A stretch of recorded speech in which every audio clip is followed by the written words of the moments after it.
あ、ここいるんだ。本当？見えないでしょ？どこにいるのかな？見えないよ。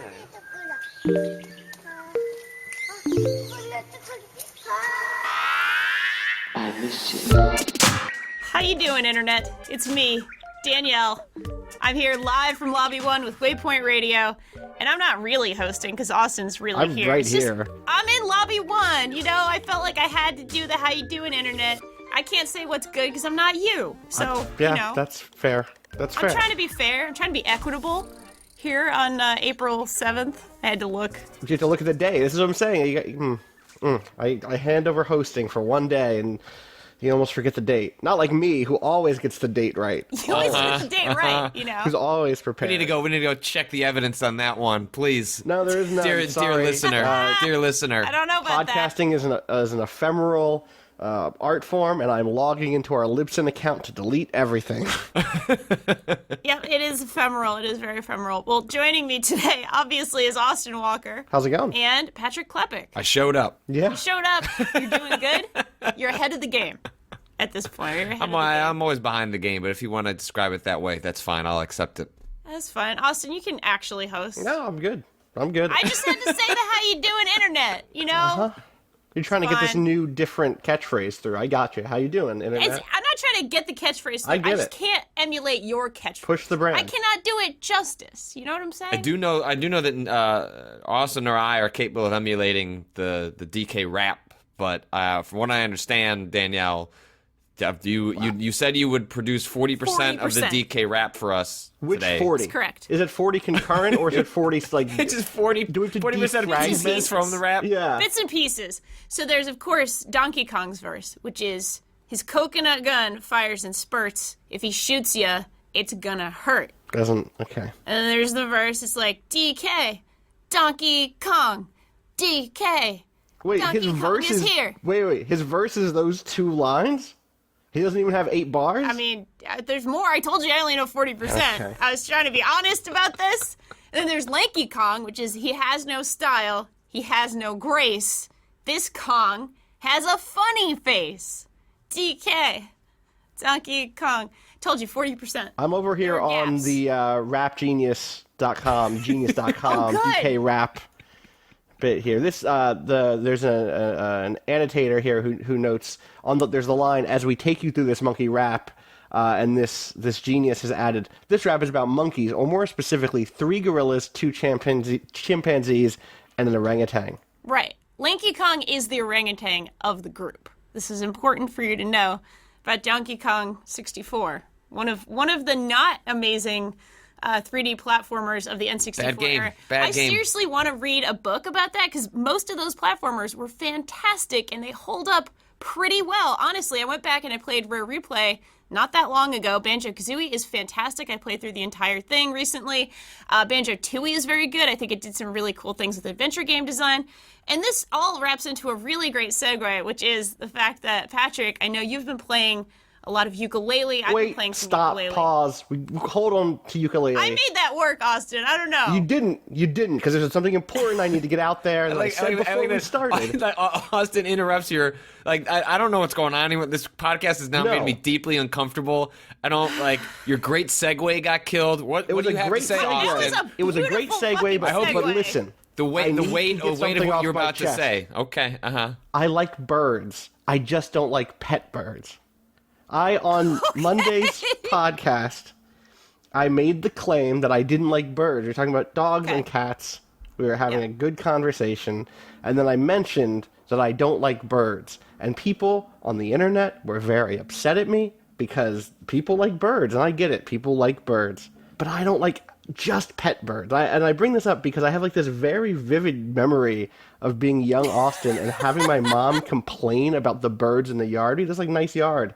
We moved into a house eventually. We eventually were able to move into a house. It was great. And then there were birds, and she hated it because the birds were loud and woke her up. And I loved waking up to the sound of birds. And I like birds in general. I like how there are birds out in the world. I like hearing them. I like seeing them. They I just fly. don't want them It's in my nice. house. And I just needed to clarify that before we move on to talk about video games. This seems like backpedaling. This feels It's like not. Big It's Bird not. has Here's come the- in I mean, and pressured Big Austin Bird to has come. to change his position. The goalposts are moving, Austin. No. In fact, fuck people who have pet birds. That's what I'm saying. The thing is, honestly... How do you feel about Big Bird? Big Bird gets to go wherever Big Bird wants. In fact, Big Bird went missing once, and people have to go look for him. And here's the thing. Let Big Bird go missing. Big Bird goes to wherever the fuck he wants. He's a bird. Let him fly away. That's true. I have a hard time looking at birds in cages. Is the real fucking... If we, like, get into my, like, brain real quick, if we want to psychoanalyze Do you know why me, it sings? it's upsetting to see birds in cages, because I know what they're capable of, and that's such a small space. So you hold that against the birds? No, you just hate people. I said I hate people who have... I dislike people who have pet birds. I don't dislike them. I dislike that they have pet birds. I have a hard time with pet birds. All right. That's all I'm struggle. saying. Donkey Kong has a pet bird named Squawks. So here's an example. I like geese. Lots of people hate geese because they're shitty and mean. And they are. They're literally shitty. That's right. But guess what, dog? Like sometimes geese have to go places. Like I don't need to. I don't need to define my relationship to birds based on how well they fit into my life. Like guess what? Lions will also fuck you up. I still like lions. I just stay the fuck away from them. Geese are like lions. Okay, lions are pretty good. All right, we're good with lions. Patrick's not good with lions, though. Patrick's good with dinosaurs, which are basically birds. Just to keep track of everything. Hey, you know, in terms Austin, of who likes that's its what own animal. separate conversation. The science is not settled on. Wait, is it not? I thought I found this blog on the internet that said the science is not settled, and so that is not a consensus. And so I'm sticking with it. Doesn't mean dinosaurs are birds. That's fine. Are you a bird truther? I believe in the truth. I've never Bird seen a hasn't dinosaur. gotten to him yet. I've never seen a dinosaur and a bird in the same place. I mean, Yeah, I've never seen a dinosaur with feathers. Have you? images, Pictures? not pictures, not photos. I've seen a few shops in my time, photographs. Austin. You know. You know those pixels. You can see the pixels. I Yeah. can see them. Yeah. You see those. I know how the moon landing works. Come on. All right. It's true. Apologies for stepping all over your segue, but I said it's before we alright. started I had to get this off my chest right away I because it's been understand. burning. It's been burning inside of me. You had to get it off your chest, and now do you feel light like a bird? You feel like you could fly away? No, because Is I'm that stuck how in you this feel? podcast for the next 50 minutes. Yeah, well, So no. this podcast without a good segue now. We could get back to a good segue. If we want to keep riffing, I promise we'll get back. Well, all right. One half of the duo Right. of Yooka-Laylee is a bat, Uh-huh. which is not a bird, but it is a flying creature, a small flying creature. So, dinosaur No, here meets you go. terrible Ready? lizard. There's a lizard in it too. The thing that I like, the reason that I don't like birds in cages is because I have such a clear image of them flying vertically, flying up into the air, far away from things. They have so much mobility, so much freedom. And Danielle, all week, all you've been saying to me is, I wish I liked Yooka-Laylee, but it doesn't have the verticality of Banjo-Kazooie. It doesn't have the freedom of Exactly movement. it. That's exactly it. See, now you did it. There we go. That's perfect And we're back. beautiful. I have been playing a lot of Yooka-Laylee. I'm not as far in as I want to be because I keep not. I don't know. It's like I'll play for a while and then I just have to put it down because I'm so upset. I will preface this by saying I'm probably the world's biggest Banjo-Kazooie fan ever. I made a video at Polygon about how I think Banjo-Kazooie is actually better than Mario 64. I think it has incredible level design. It has adventure game inspired puzzles. It has a lot of things. It's doing different things. And I will also say I also love Mario 64 dearly. And it came out before it. It is a more important game. It was the more revolutionary game. It's just Banjo-Kazooie took that and did some things a little different with it. That's all. That was my argument there and will be my argument now. What sort of things did it do differently? Because I'm someone who never played those games. Okay, so in Mario 64, you start out with the same moveset. It's beautiful, it's rich, it's wonderful, the level design supports it. But in Banjo-Kazooie, you learn moves sort of as you go. And you actually get more and more powerful sort of as you go. My biggest thing that I actually really love about it, I like that design paradigm. I think you could do good things with both. What I love the most about Banjo-Kazooie is that it becomes basically an adventure game by the end. You're actually sort of solving puzzles that are very adventure game design inspired. There's a world at the very, very end that has 4 seasons. You have to do things in one season that will carry over into the other seasons. I really like that. I like that sort of continuity. I like that sort of storytelling. It's not really explicit storytelling, but it's this kind of living world that's evoked much better through that kind of design. And the levels had an incredible verticality to them. Some of the levels were incredibly tall. They're deep. They're interesting. There's a lot going on. There's a lot of nooks and crannies. It's fun and exciting. And again, I say this having played it again fairly recently. This is not me being pure like, nostalgia when I talking. was 14 it was great and now it yeah. kind of sucks. No, I actually think it's a very, very good 3D platformer. And Banjo-Tooie, I promise I'll make this quick, but the sequel was maybe not quite as purely great platformer, but it really leaned into that sort of adventure game design. Things you did in one world carried over into other worlds. It had they this kind of fun, fuzzy logic. I had a friend tell me about the nice. stop and swap stuff. Yeah, stuff? where they intended to have actions that you took in Banjo-Kazooie influence and unlock stuff in Banjo-Tooie, and there was going to be a whole way it worked. And they actually made it work in the Xbox Live Arcade release. Oh, did presumably they? in the Rare replay release. So I they didn't know that actually, I believe that's true. I believe it's true that they actually managed to make good on the connective tissue between those two games in the re-release as opposed to the N64 one, which became like the subject of lots of conspiracy theories when I was younger of like, well, actually there is a way for you to like connect these two games if you do a certain thing and blah, blah, blah, blah. But it never actually, because I was obsessed with that as a kid, was the idea, like it was just such a cool concept. Like the idea that you could do something in the first game and have that unlock stuff in the second game, right? But it just never happened, and I'm not sure why exactly. I'm sure I knew at some point, but I don't remember what the. It had to do with the cartridge swapping itself. Like you had to, the way it was going to work was you had Banjo-Kazooie in your N64. You had to kind of grab it out and within 30 seconds put Banjo-Tooie back in, but that was actually destructive to the actual hardware. These are physical cartridges, so they couldn't end up doing it. But it was that idea, like it would be in the system memory for 30 seconds or whatever, and then you could do the thing. The thing my friend AJ, shouts to AJ, was telling me literally last night about this was that Nintendo was like, no, you can't do that, like that's dangerous, like you're gonna break it. Yeah. So thanks Nintendo. Yeah, so that was my very long preface to my feelings about Yooka-Laylee, which I think is important to have in context because I was primed and ready. 3D platformers are probably my favorite kind of game ever out of everything. Maybe 2D platformers, give it, ask me on what day. But platformers are my thing. They are the type of game I love to play. They're interesting to me. They're fun to me. I get a lot of joy from jumping, but also from like interacting with big, weird worlds that have a lot of nooks and crannies and stuff to explore. Yooka-Laylee sounds like a Banjo-Kazooie game in every way, good and bad. The music is amazing and dynamic and beautiful. It has the sound effects when people are talking, the like boop, boop, boop, boop, boop, the whole deal with that.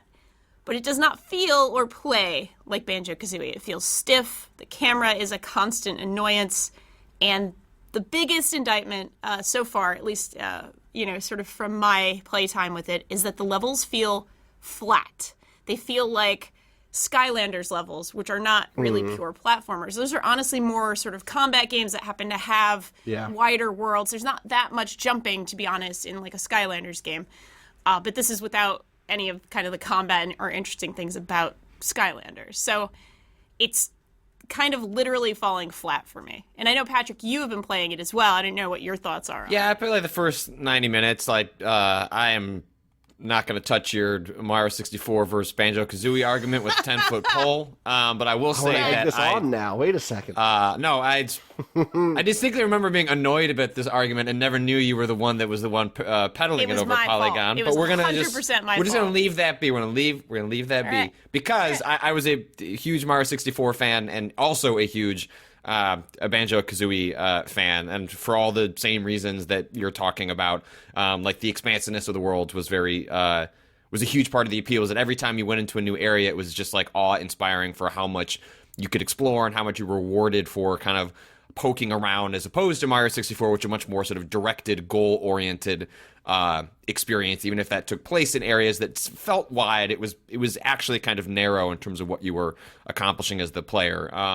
And yeah, Yooka-Laylee does absolutely nothing for me. Like, I think it is a pale, boring imitation of these games. I think it doesn't, it feels like you're reanimating a corpse, like a Frankenstein, but with like none of the actual like liveliness and fun and joy that I got out of the Banjo-Kazooie games. Like, it just feels incredibly forced in a way that has made it a slog to play. And not even that, I just think fundamentally as a game, like it's poorly designed. Like the goals that are present in it, it's very unclear what you're supposed to even do in the game a lot of the time. Like for example, you'll constantly unlock routes to, you're trying to collect these pages, and these pages will either allow you to do one of two things. They allow you to enter into brand new worlds, or they allow you to expand the worlds that you're currently in, which is kind of an interesting idea in concept.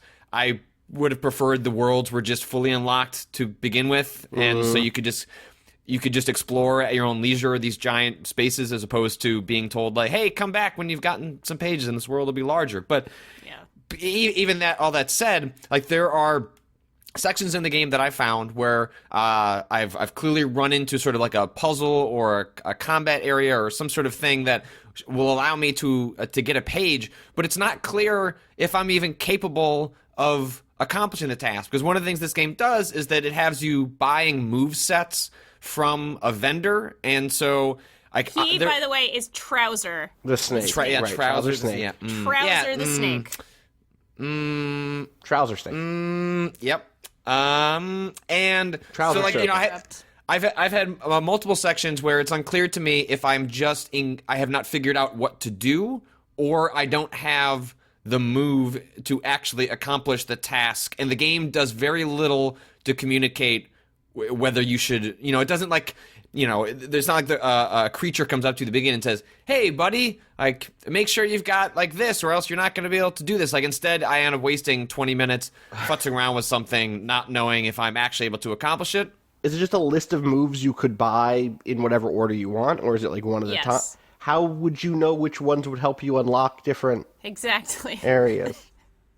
Well, I mean, like it's some ways it communicates that. Like for example, like the first sets of moves you can buy, like one is sort of like a butt stomp equivalent, and like right next to the vendor are these rocks that clearly have some cracks in them, and then you can butt stomp them. Like that's usually how games communicate that, but it's usually because they're doling out the moves to you in a very specific way, which is that it is granted to you as a gatekeeping device, and then here's a demonstration of how you use it so you can go back into the world and apply that to maybe areas you were in before. But I'm constantly finding that I'm discovering things and not knowing if there's anything I can do with, like, there's one section, for example, where you clearly have to aim at these very specific targets, but they're not like level with you, so you can't, when you first unlock the ability to fire, you can shoot in front of you, and you can, change the direction of the character to change that on a horizontal level. But these shots are clearly on a vertical scale. But I have not unlocked, I don't believe, the ability to like freeform shoot, or is that something that I can unlock, or am I supposed to like do trick jumps in order to like change the verticality so I can't like the game doesn't communicate at all whether I'm just not putting it together, or I don't have a thing that I have to unlock 3 worlds from now, then come back, because that's a thing that would make sense, that hey, come back with some other moves and then you're able to discover new parts of this world. But I've just found it lifeless, frustrating, and as someone that really enjoyed those games, it contrasts in a really strange way to another game I played 90 minutes of, Thimbleweed Park, which does like a much better job of like adapting an older style of game. Can you set that up a little bit? What is Thimbleweed Park is Ron Gilbert, who is one of the co-creators of Monkey Island, worked on a lot of LucasArts games, Maniac Mansion, and he had set off and did a Kickstarter for his own brand new adventure game called Thimbleweed Park, which takes place in like this sort of weird, odd town, and these 2 detectives come in to investigate a murder. And the setup of the game is the very Scum style old school adventure game where you're using specific verbs to interact with the world. So look at, pick up, pull, and he's made just another one of those style of games, but made it in 2017, and it works. From what I've played so far, about the same in both games. A hell of a lot better than my experience in Yooka-Laylee, which is disheartening. What do you think makes that work specifically? And Danielle, have you checked out Thimbleweed at all? I know not you were yet. It's on curious. my list. I think I have a code, so it's gonna happen. But yeah, Patrick, what is working for you in that? It's difficult to tell. Like I don't know if I could put my thumb on why Thimbleweed Park is working for me versus a Yooka-Laylee. Like You said you went back and you played Banjo-Kazooie and Banjo-Tooie and it holds up for you. Whereas like my initial thought would be, well, maybe just that game design just doesn't work as well in 2017. So it is possible. It's interesting where I think it's possible I could go back and play Banjo-Kazooie and kind of go, I just don't know if I want to play this style of game anymore. Right. Whereas you clearly have played that style of game recently, reaffirmed that you do like it, and so then there are reasons that Yooka-Laylee is falling flat for you that are different than what would be my first theory on this, which is that, well, it's just the traditional adventurous Scum style setup just holds up better in 2017. Also, I would potentially posit that Thimbleweed Park learns certain lessons of game design from then to now that I don't think Yooka-Laylee necessarily applies. Like, just because you're adopting an older style of game premise, like setup, doesn't mean that you can't learn a lot from what's happened. And it may be the case, and I'm also limited because of the amount of time I spent with both, but I might be able to suppose that Thimbleweed Park does a better job of learning lessons of streamlining and adapting an older style of game to the modern era than Yooka-Laylee did itself. Part of that is, maybe I am actually completely wrong here, but a thing I hear a lot is like, oh, the death of the adventure game. But the adventure game actually didn't go like there was definitely less big budget, like huge prestige adventure games as there were in the 90s. But like people kept making adventure games over the last 15 years. Some of them were really great. They went to new platforms. The DS was a great home for adventure games. The rise of like the sort of like middle ground of like visual novel meets adventure game in the West, people started playing those. Games like 80 Days shifted things, and other sorts of like interactive text adventures, sorcery, all sorts of things that like, okay, this has like adventure game elements, or there's other things happening. So there's a lot to learn from in that space. Whereas like when I think of major platformers that have come out in that time, Mario Galaxy 1 and 2, Captain Toad, Hell yeah, Captain Toad. That's exactly... the Mario Land, the Mario 3D Land games. Yeah. Grow I Home. honestly think Breath of the Wild is it has amazing platforming elements. Totally. It is incredibly fun to traverse the world. Right. It's fun to jump. It's fun to climb. It's fun to use your paragliding.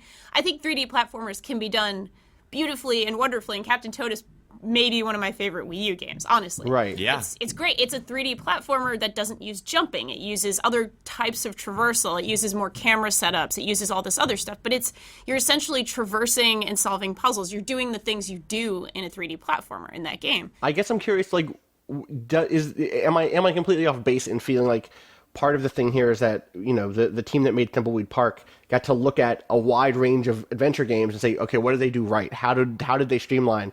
Whereas I'm curious if the folks behind Yooka-Laylee, what sort of, is it true that they had enough material even to look at and say, okay, here's how the 3D platformer has been streamlined and modernized, or has there just been a lack of that stuff to begin with? All right, I guess another question is, what's a 3D platformer, or what is another 3D platformer besides the ones that I've mentioned that hasn't been getting it right? Or is that it? I mean, I think you mentioned a lot of them. Okay. There aren't many 3D platformers right now. There's certainly even something like Crackdown obviously has platforming elements. There's a lot of games that have like borrowed 3D platforming elements. Even the Metroid Prime series had platforming elements to it. It's not a platformer per se. I think the thing is, and I think this is the biggest problem, even if they really remade a good, solid Banjo-like, with that level design on that, like, to that degree, doing the things that went so well for Banjo-Kazooie, I would still love it, even if it had some of the quirks of the old design. I think that design can hold up. It's just a question of this level design, the way the moveset is arranged, the way things are organized, just isn't good. I don't think it's a well-crafted 3D platformer. For me, at least, I don't think the 3D platformer is like an old, dated, like crappy design paradigm. This just isn't a good version of it. Well, also key to any platformer is the fluidity of movement, right? Like platforming is rooted in it is enjoyable as the player to run around in a world. Like if you don't nail that part, then a lot of the other, no matter what you do with the rest of the structure, it's going to have a hard time clicking. And I'm not enjoying running around in Yooka-Laylee. Like the actual traversal elements of that game I find to be troublesome. A part of that is the camera. The camera is a real problem, impediment in that game. But cameras weren't great in the N64 era That's either. absolutely true. But there was something to the movement of Mario, of Banjo. Like there was and it's not just the running around, it's how it all clicks. It's the jumping, it's the double jumping, it's how you're connecting moves to extend the platforming, it's how you're gliding around, which is a key part of Yooka-Laylee, it's a key part of Banjo-Kazooie. And so I don't think that stuff works particularly well. It doesn't feel, it feels stiff in a way that it doesn't work for me in 2017. I think like if you go back and play Banjo-Kazooie, yes, it still feels a little stiff, but it's also a product of its time, and so you're able to kind of look past that and contextualize that game as it was, and I don't consider that to be a fault of the game as much as that's what that game is from that time. When I play a game that looks like that, but then feels like that in 2017, a modern game, that's a harder hill to climb. And also, there are certain elements of those games that I just don't have the patience for anymore. Like when I started Yooka-Laylee, and one of the first menu prompts you get is you collect a little feather, and it says, "Hey, buddy, there are 200 of these in each world." And then I wanted to place my face in a bucket and just move on from this world, because the idea of like collecting 200 of these in each world, like I understand, like part of putting collectibles in these games serves a very specific purpose, which is to encourage exploration and to have the player find those nooks and crannies. There are ways for collectibles to be effective as a device to incentivize the player to explore in ways they might not necessarily do on their own.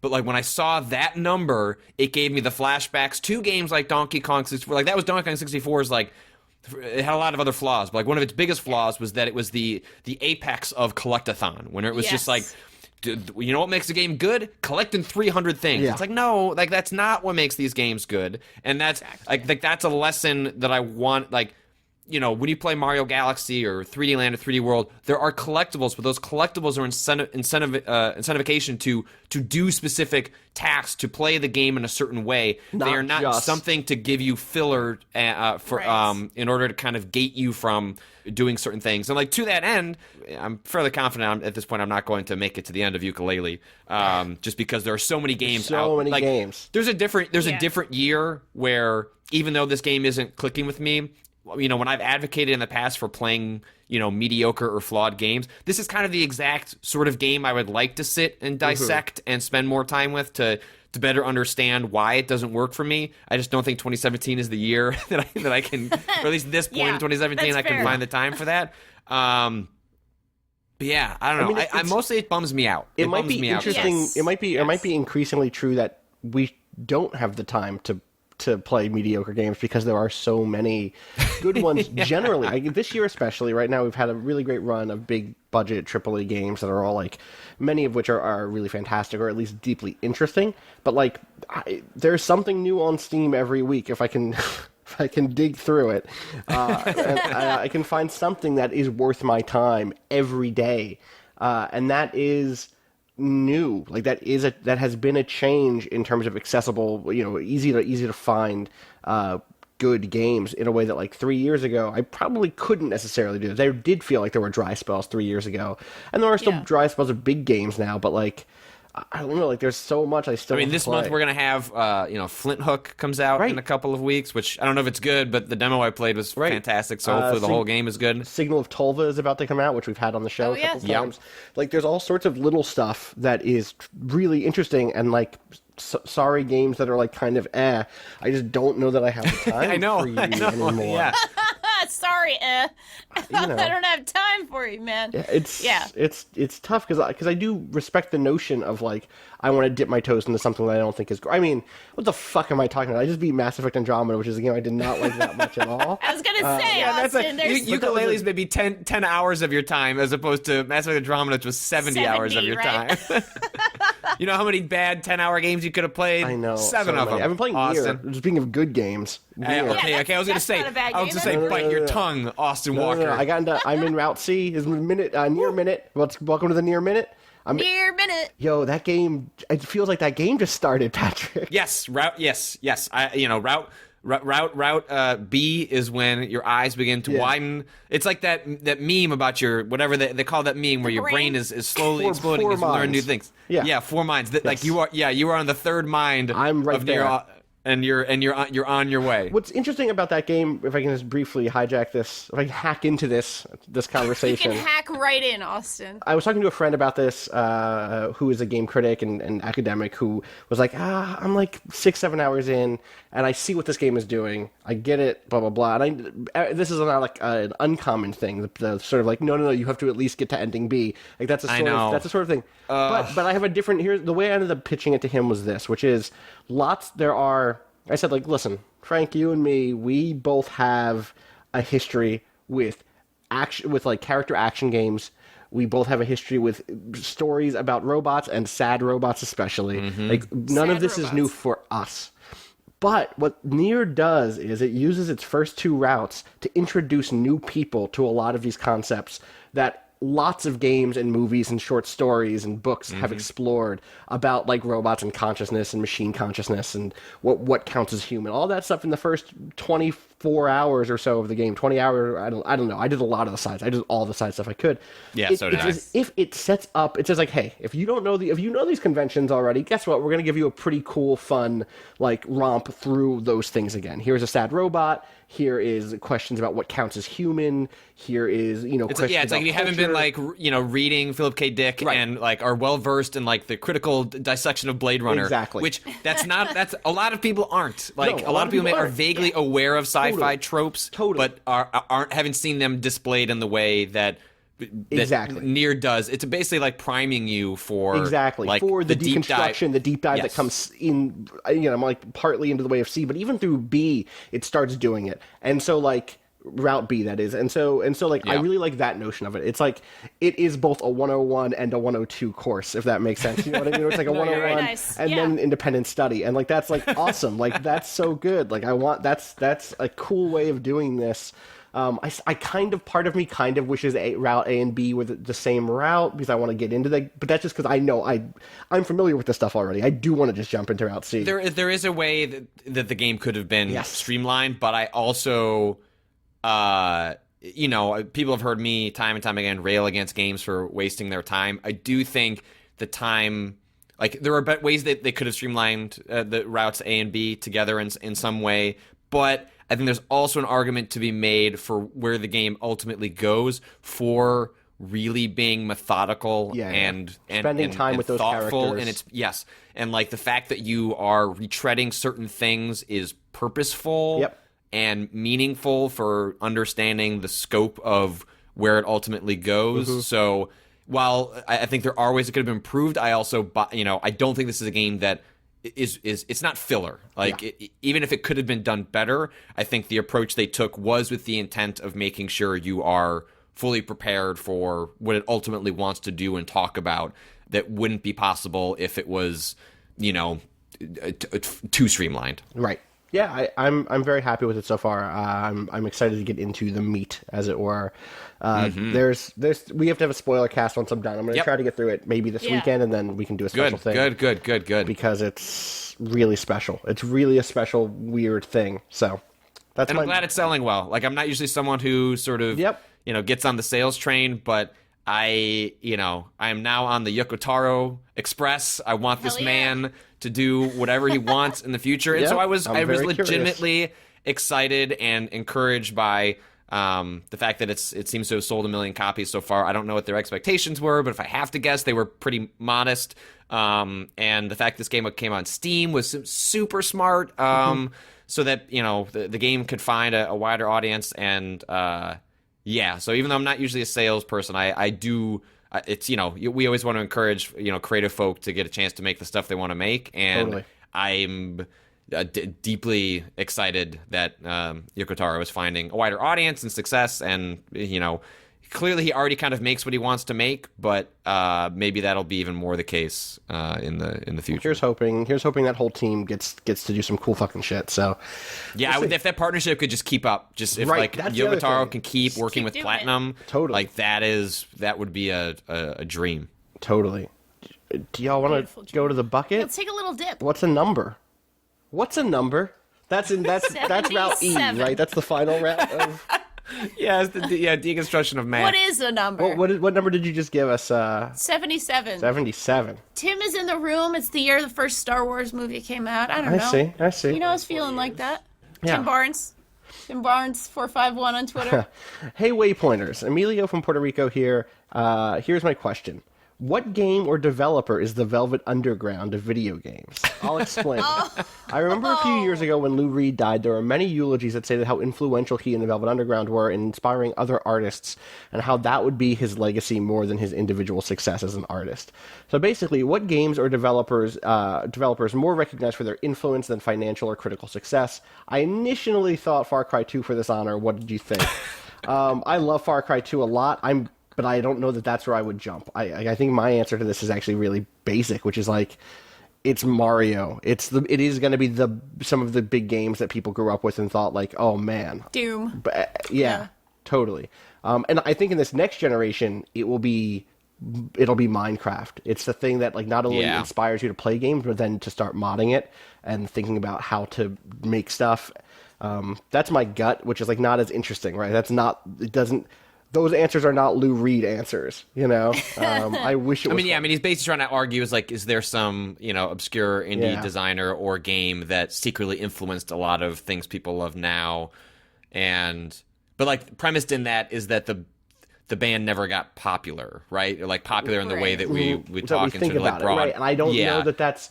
I love Far Cry 2 to death. I know designers who were influenced by Far Cry 2, but most of them were already designers, right? Who are like, oh yeah, like that team made some cool decisions, like Clint Hawking, cool, he said some smart stuff. I'll integrate that stuff.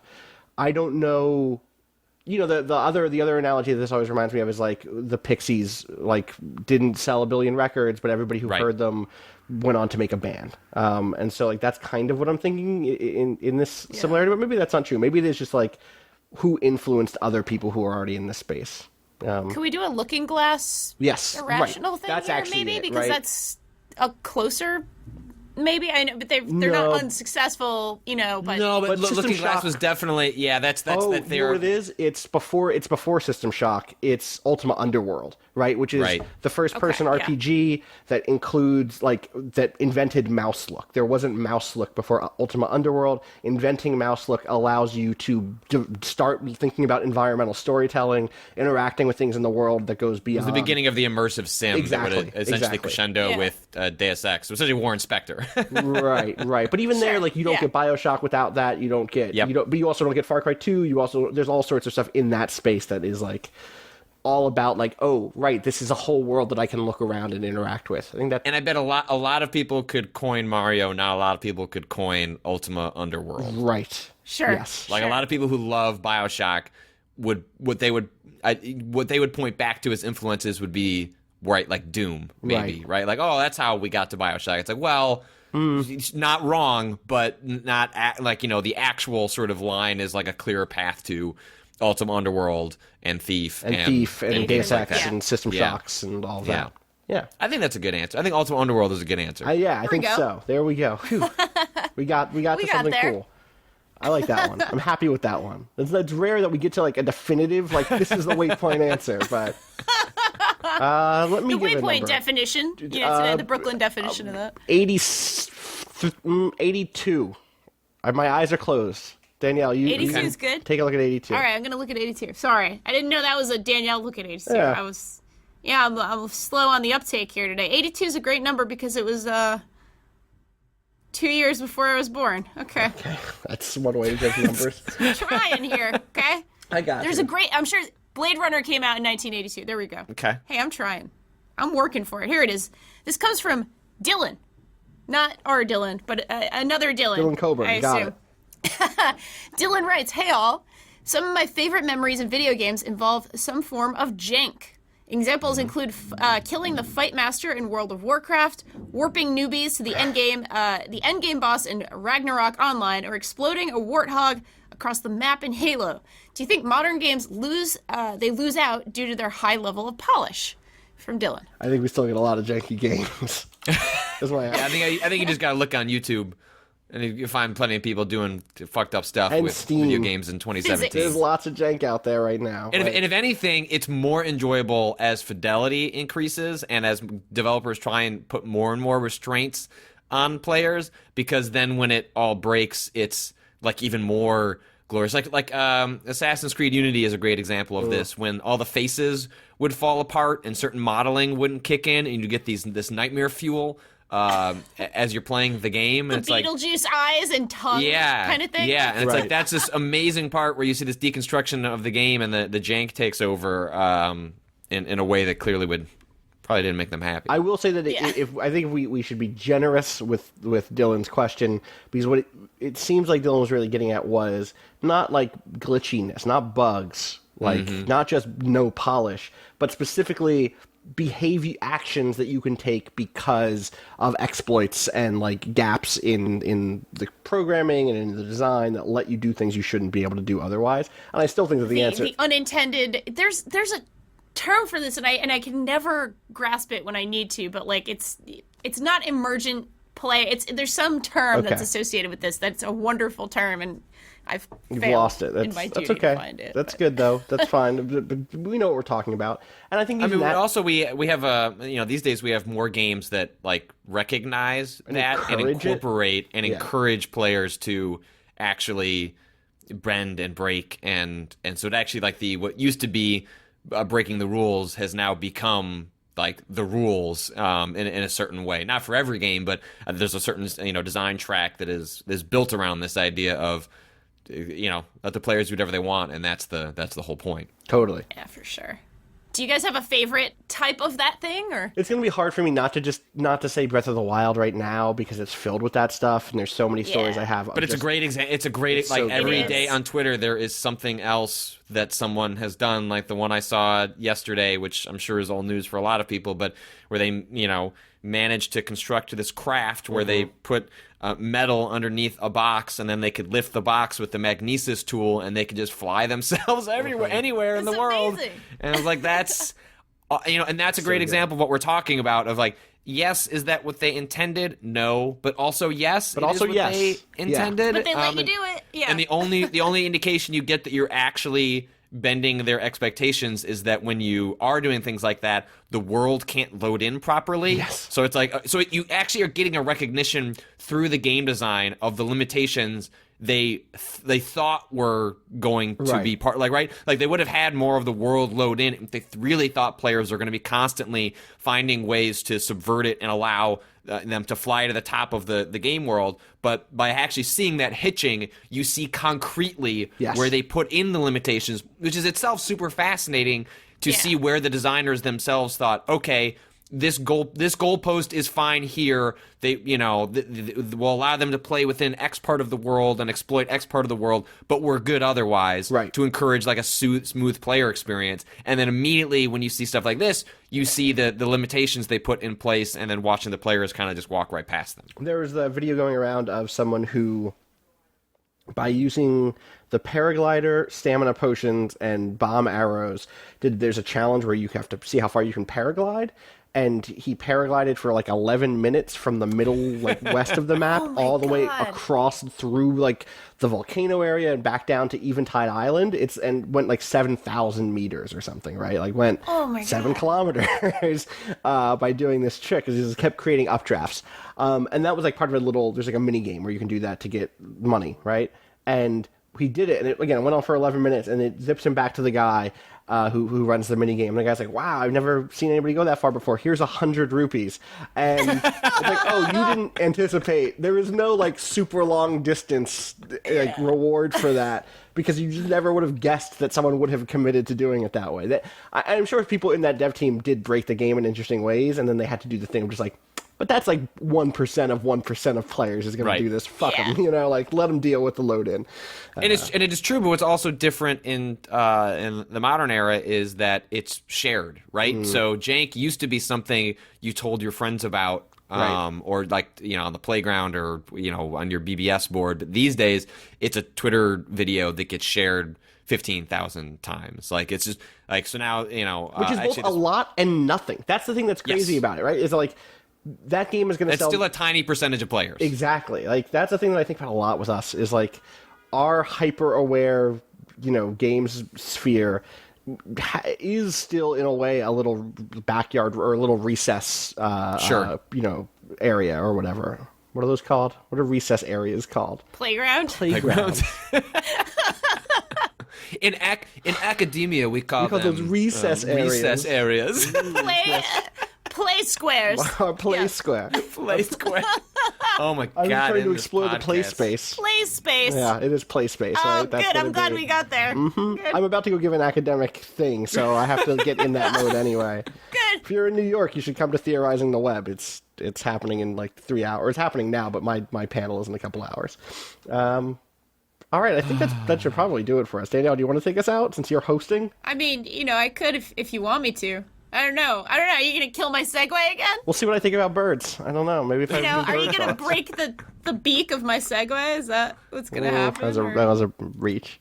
Hey, you know what? The judgment here is really rough, but I'm gonna do it. That's gonna do it for us, friends who are our friends and not mad at us because we have bad segues.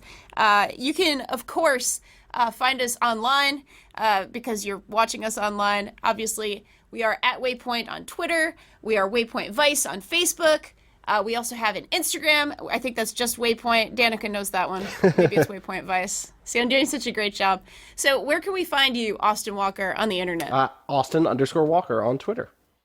Awesome. Patrick, where can we find you? You can find me at Patrick Klepek. No underscore. Those pretenders with the underscore. Not me. I spent a long time thinking about trying to get Austin Walker or A Walk or something, and then like A walk. I like it. like I used A Walk for a Airwalk. long time as like email addresses and like my Instagram or whatever is just like A_walk, and then but like those are all taken, and now it's like I've said Austin_Walker tens of thousands of times into microphones, and it just Your feels brand right. It's my brand is now. underscore. It's true. So It's my true. hacking name. Sometimes you're an underscore. underscore. Yeah. What about that's you, how it Danielle? is. Where can people find you?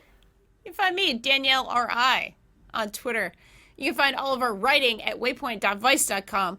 And now we're going to do our shout-outs. Tim Barnes, producer and engineer, Tim Barnes451 on Twitter. He's an awesome dude, and he loves Star Wars and Lord of the Rings. Dylan Coburn, who is not on personals Twitter, ad? is also a really rad dude. He's you can also single and looking to mingle. He also enjoys long walks on the beach and surfing. True. Those are true about Shout Dylan. outs to Bowen, who lets us use his beautiful track Miss You off the EP Pale Machine. You can go to waypoint.zone/Bowen for more information on Bowen. For all of us, thank you so much for spending your morning, early afternoon with us. We appreciate you. Have a great weekend. Be safe, be good or be good at it. Have a wonderful That's day. good. You like that? Dude, Good or be good at it. It's a good sign off. I like it it. is. For the weekend, I got you. Bye, We Internet. gotta leave. We gotta get out of here.